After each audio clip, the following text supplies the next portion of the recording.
Music by Danu Radhe.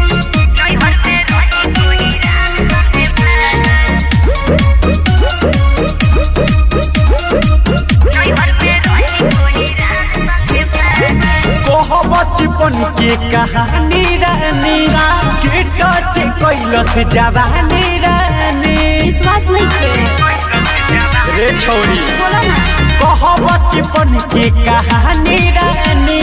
के touch कैलस जवानी रानी तोरा बारे में पता रहेला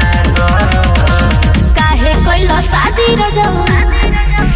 और पता जब लागो नैहर में रही कोई रान संगे भागल काहे कैलो शादी रजो पता जब लागो नैहर में रही कोई रान संगे भागल नैहर में रही कोई रान संगे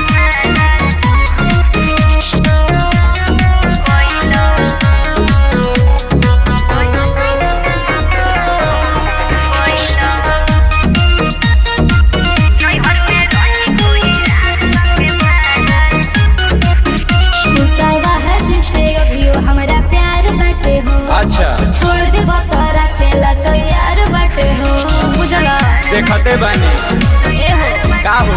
गुस्सावा है जिसे अभियो हमरा प्यार बटे हो अच्छा छोड़ दे बतरा तेला तो यार बटे हो फोन करके ओकरा के कहती हम माना होखी बदनामी जदी जानी जमाना तोरा फेरा में रही कब से लागा कोइला और पता जब लागो नैहर में रही कोई रान संगे भागल काहे कैलो शादी रजो पता जब लागो नैहर में रही कोई रान संगे भागल अब हम का करी नैहर में रही कोई रान संगे भागल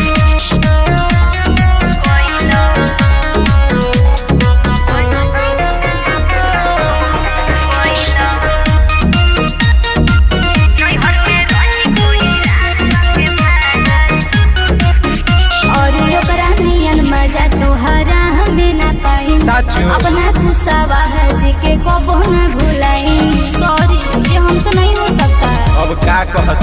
और ओकरा नियन मजा तोहरा हमें ना पाई अरे हट अपना गुस्सावा है जी के कबो न भुलाई कहता नहीं छोड़ दे रानू रात की यारी कबो मार दी ही गोली जीती चंदन बड़ी यारी चंदन बड़ी यारी संजीत सम्राट का दिल रहन छागो काहे कोइलो शादी रजो और पता जब लागो नैहर में रही कोई रान संगे भागल काहे कोइलो शादी रजो पता जब लागो नैहर में रही कोई रान संगे भागल अब का पछताता ठीक है बा जा तनी दोसर खोज लेवे।